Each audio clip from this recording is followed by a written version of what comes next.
my pearl is never underestimate the power of trust, because from each perspective, its influence in all type of relationships is immense.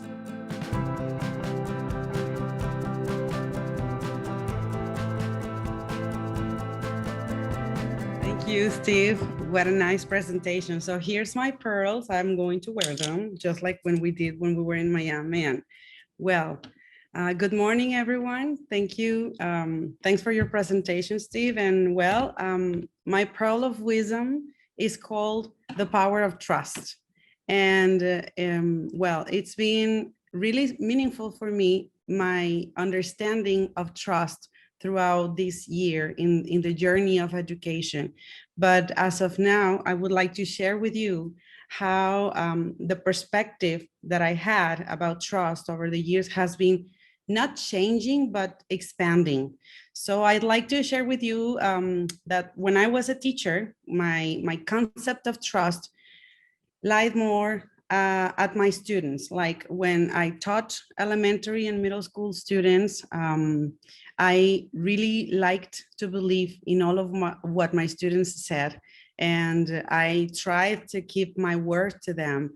And the concept of trust was to protect the environment and to make sure everybody felt confident in our conversations, and making sure my students had this comfort talking to me about whatever.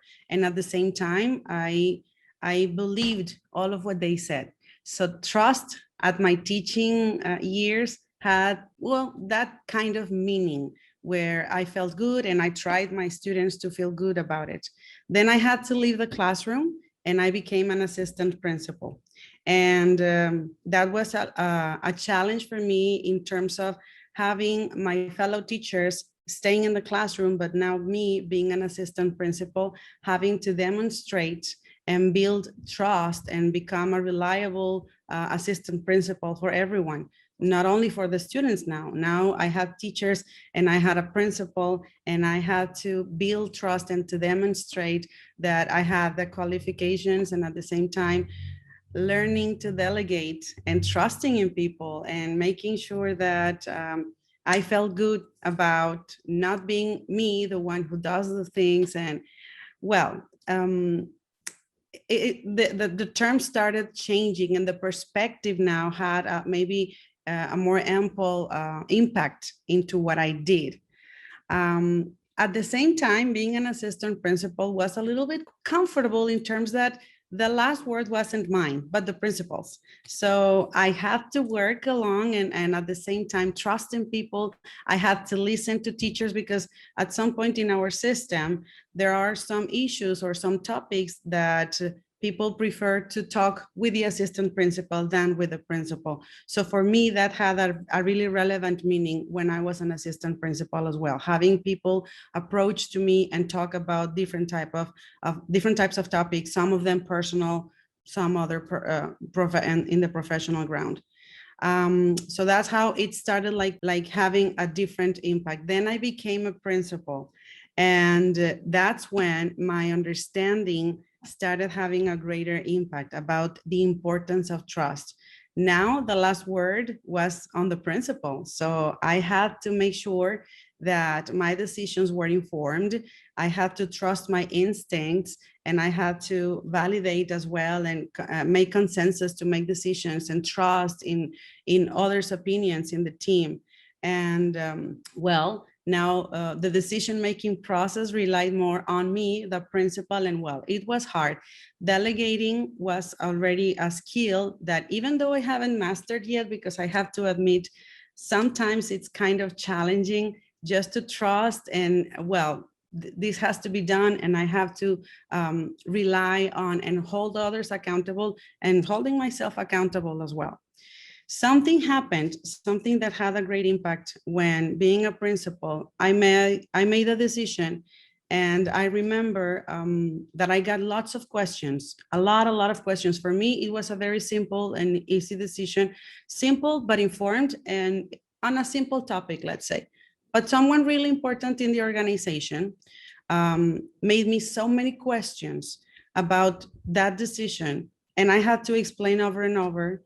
And the way the questions were communicated and the amount of questions that were asked about that simple topic made me feel like that important person in the organization didn't trust me. And that hurt. It hurt a lot. It made me feel like I wasn't trustworthy. So that's when I started having a different understanding of the importance of trust, because I lived it, and I didn't like that feeling of somebody who was super important in the organization didn't trust me. So then I started the perspective, seeing around and see, okay, if I didn't like how I felt, then I need to make sure that I don't make others feel that way when communicating.